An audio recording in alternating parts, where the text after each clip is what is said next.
So how to use your Nectar card at Sainsbury's.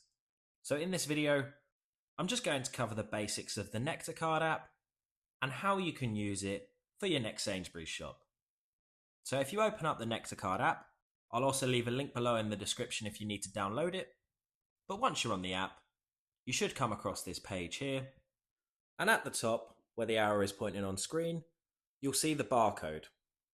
So what you're going to need to do is when you're in store at Sainsbury's, whether if it's self-checkout or at the till, you'll need to go ahead and scan this QR code when you make your purchase.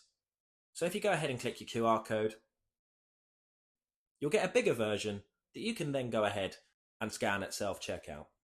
Obviously, if you're having trouble scanning, just make sure you hold it as still as possible.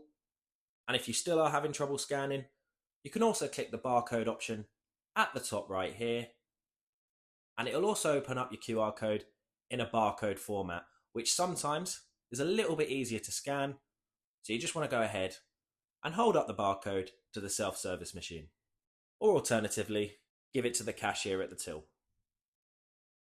Then once you've made your purchase, if you go back to the home page, you should see right here how many Nectar points you've got and roughly what the value of those Nectar points are.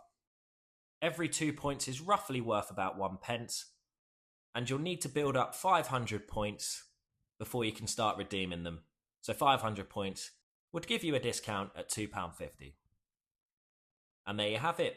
If you found this video helpful, please subscribe as it helps the channel massively. If you have any questions, feel free to comment them below. And thanks again for watching.